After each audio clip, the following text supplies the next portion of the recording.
दिवाली में हम लोग कितनी भी मिठाइयाँ बनाते हैं, लेकिन उसके साथ साथ नमकीन भी बनाना होता है, क्योंकि मीठा और नमकीन दोनों ज़रूरी है खाने के लिए। अच्छा भी लगता है खाने में, मीठे के बाद अगर थोड़ा नमकीन मिल जाए तो खाने में बहुत ही टेस्ट आ जाता है। और बहुत लोगों को मीठा कम पसंद होता है, तो वो थोड़ा ही मीठा खाने के बाद लेकिन नमकीन ज़रूर खाते हैं। Welcome back to my channel cooking with Anubhav. आज मैं दिवाली स्पेशल आप लोगों के साथ नमकीन भुंजिया, सेव इसको बोलते हैं, आपके यहाँ क्या बोलते हैं कमेंट में बताइएगा। तो हम तो यहाँ पे सेव भुंजिया और नमकीन चकली की रेसिपी लेके आए हैं, आपके साथ शेयर करेंगे। तो बहुत ही इजी तरीके से कम सामान में घर के ही सामानों से बनके तैयार हो जाता है। तो कभी कभी होता है हमारे पास चावल का आटा वगैरह भी नहीं रहता है, फिर भी हमें बनाने का मन करता है तो हम लोग बना सकते हैं। तो चलिए हम लोग बनाना स्टार्ट करते हैं। तो यहाँ पर मैंने 3 कटोरी भर के बेसन लिया हुआ है। तो क्वान्टिटी आप अपने हिसाब से कम ज़्यादा कर सकते हैं। तो मैं तो थोड़ा ज़्यादा क्वान्टिटी में बनाने वाली हूँ, तो मैंने यहाँ पे 3 कटोरी, छोटी कटोरी से 3 कटोरी मैंने यहाँ पे बेसन लिया हुआ। बेसन को हम अच्छे से छान लेंगे। तो यहाँ पे देखिए थोड़े से वैसे भी मोटे कण निकल आते हैं, क्योंकि ये घर का बनाया हुआ बेसन है तो ज़्यादा महीन नहीं रहता है। तो यहाँ पे हम लोग डाल देंगे थोड़ा सा कसूरी मेथी, उसके बाद हम लोग डाल देंगे तेल। तो आप अपने टेस्ट के अकॉर्डिंग फ्लेवर रखिएगा। यहाँ पे हम लोग डाल देंगे थोड़ी सी हल्दी। बेसन वैसे भी कलरफुल होता है, लेकिन थोड़ी सी हल्दी हम लोग डाल दे रहे हैं। यहाँ पे हम डाल देंगे थोड़ा सा वाइट सॉल्ट, और यहाँ पे हम लोग सफ़ेद नमक डाल दिए हैं, और यहाँ पे हम डाल देंगे चिली फ्लेक्स। उसके बाद हम लोग यहाँ पे डालेंगे अजवाइन। अजवाइन का फ्लेवर नहीं पसंद है तो आप यहाँ पे सौंफ या तो जीरा कुछ भी डाल सकते हैं, मंगरेल भी डाल सकते हैं। यहाँ पे अब हम लोग डाल देंगे ब्लैक सॉल्ट, काला नमक। तो यहाँ पे हम दोनों तरह के नमक का इस्तेमाल कर रहे हैं, क्योंकि दोनों तरह का नमक अच्छा लगता है खाने में। तो एक बार इस तरीके से ज़रूर ट्राई करिएगा। और सारी चीज़ों को हम लोग मिक्स करेंगे। तो यहाँ पर मैंने चावल का आटा, सूजी, ये सारी चीज़ें नहीं ऐड की हैं, फिर भी हमारी ये जो चकली बनेगी, नमकीन बनेगी, बहुत ही बिल्कुल क्रिस्पी बनेगी। महीनों तक ये ख़राब नहीं होगी, इसमें मतलब कि सॉफ्ट नहीं पड़ेगी ये। तो इस तरीके से अगर आप बनाते हैं, तो यहाँ पे मैंने थोड़ा सा गुनगुना ऑयल ले लिया है, आप कोई भी ऑयल ले सकते हैं। तो यहाँ पे मैंने मस्टर्ड ऑयल लिया हुआ है, क्योंकि मैं प्रॉपर इसमें मस्टर्ड ऑयल का ही इस्तेमाल करूँगी। इसको तलने के लिए भी मैंने मस्टर्ड ऑयल का ही इस्तेमाल किया है, तो इसीलिए मैंने यहाँ पे यही ऑयल डाला हुआ है। आप जो ऑयल खाते हैं उसका इस्तेमाल कर सकते हैं, लेकिन नमकीन वगैरह है थोड़ा तेल में अगर बनाते हैं तो अच्छा लगता है, सौंधा भी लगता है, और हम इसको महीनों तक स्टोर करते हैं तो इसमें से स्मेल वगैरह नहीं आती है। तो ये घर का तेल है। यहाँ पे हम लोग अच्छे से मिक्स करेंगे। तो आप अपने अकॉर्डिंग यहाँ पे देख सकते हैं जितना आपको बनाना है कम ज़्यादा। तो यहाँ पे हल्के हाथ से हम इसको मसलेंगे, और यहाँ पे देखिए हल्के हाथ से हम इसका पेड़ा बना रहे हैं, आसानी से बन जा रहा है, यानी कि इसमें मोहन परफेक्ट है। तो इसी तरीके से इसमें मोहन रखना है, बहुत ज़्यादा भी नहीं रखना है ना तो बहुत कम, क्योंकि हमने इसमें चावल का आटा नहीं मिलाया हुआ है तो ये सॉफ्ट पड़ जाएंगी। बाद में रखने के बाद 1-2 दिन के बाद जब इसमें हवा जाएगी, जैसे डिब्बा हम लोग खोलते हैं किसी को देने के लिए, तो उसमें हवा लग जाती है डिब्बे में, तो ये क्रिस्पी नहीं रह जाती। तो इसीलिए थोड़ा सा इसमें मोहन ज़्यादा लगता है। तो अब इसको हम लोग हल्के हाथ से गूँथ लेंगे और गूँथ के इसको रख देंगे कुछ देर के लिए सेट होने के लिए। तो अगर आप इस तरीके से बनाते हैं ये मठरी तो बहुत ही अच्छी लगती है।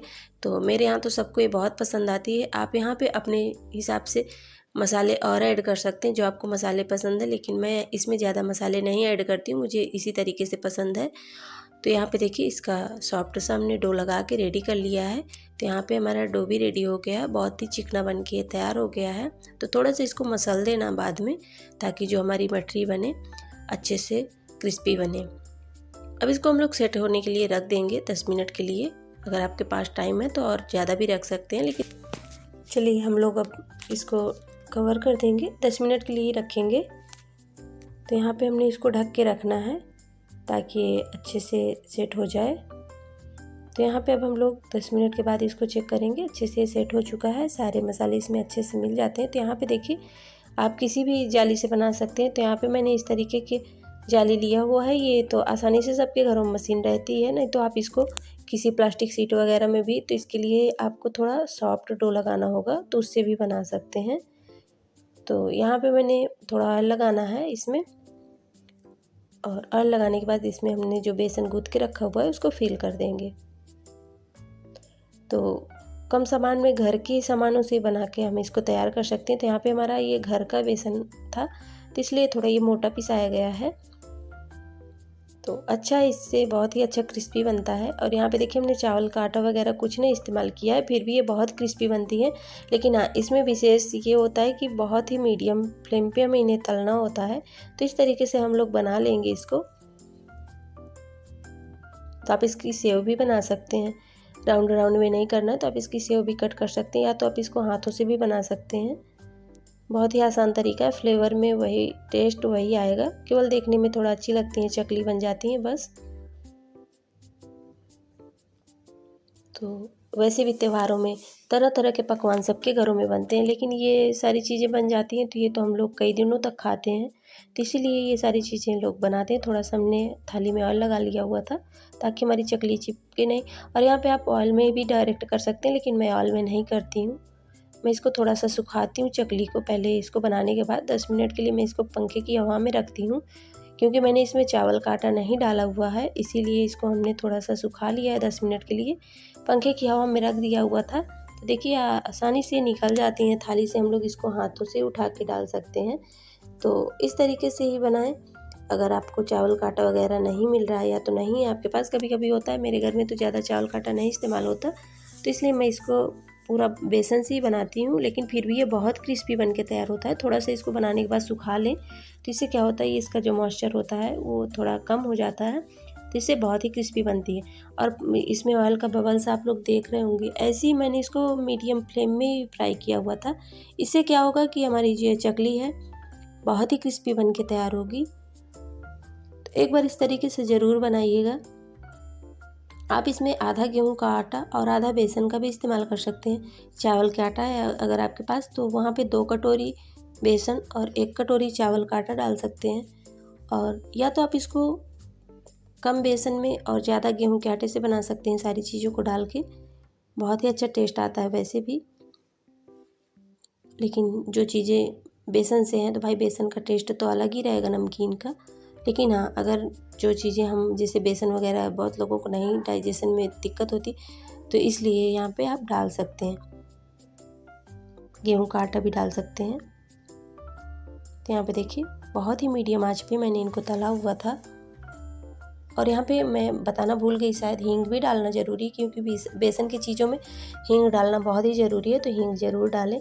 और यहाँ पे देखिए हमारी क्रिस्पी चकली बन के तैयार हो गई हैं। तो बहुत ही कम मसालों से मैंने इनको तैयार किया है, क्योंकि ज़्यादा मसाले मैं इसमें ऐड नहीं करती हूँ। इसी तरीके से बनाती हूँ, क्योंकि चाय के साथ ज़्यादा तीखा हमारे घर में सबको नहीं पसंद है। तो यहाँ पे मैंने ये वाली जाली लगा लिया था दूसरा, तो थोड़ा मैं इस तरीके से भी बना दूँगी, तो ये भी भुंजिया नमकीन भी तैयार हो जाएगी। भुंजिया सेव आप क्या कहते हैं इसको, आप टमाटर सेव के साथ भी बहुत लोग बनाते हैं। तो ये थोड़ा पतली है, फिर भी ये बन सकती है, कोई दिक्कत नहीं आएगी। तो यहाँ पे देखिए हमने इसको बना लिया है, और इसको भी हम लोग मीडियम फ्लेम पे ही तलेंगे, हाई नहीं करना है हमें फ्लेम को। और देख रहे हैं ऑयल के बबल से ही समझ में आ रहा होगा कि कितना हमने मीडियम रखा हुआ है फ्लेम को। और ज़्यादा ये इसमें ये नहीं कि ऑयल सोख लेंगी, इसमें ऑयल बिल्कुल नहीं रहेगा, बहुत ही ड्राई ड्राई निकल के आएंगी। मीडियम आंच पे हम इनको तल लेंगे, 10 मिनट लगेंगे, लेकिन हाँ बहुत ही क्रिस्पी बन के तैयार होती है।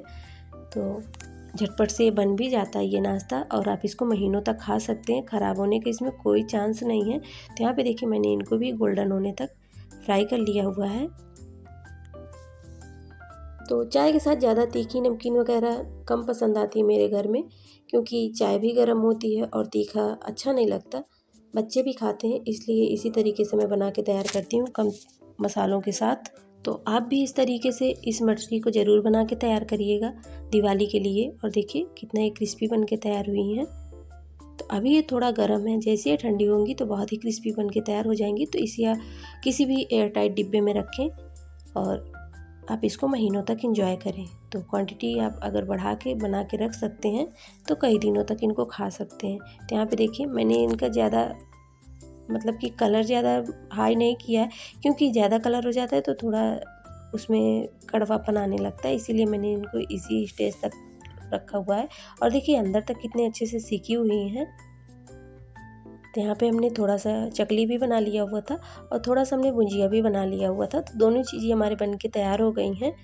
तो यहाँ पे आप मूंगफली वगैरह भी इनके साथ फ्राई करके रख सकते हैं, तो आपकी नमकीन भी बन के तैयार हो जाएगी। तो यहाँ पे ये भी देखिए कितना मुलायम बनी हुई है और बहुत ही क्रिस्पी बनी हुई हैं, कितना आराम से टूट रही हैं, दिख भी रहा होगा। और यहाँ पे देखिए जैसे हाथों से मैंने दबाया सारी अलग अलग हो गई हैं। तो इस तरीके से आप बना के रख लीजिए, महीनों तक इंजॉय करें।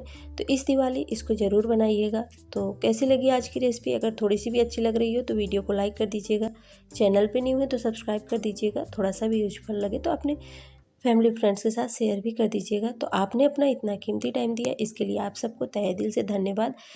हैप्पी दिवाली।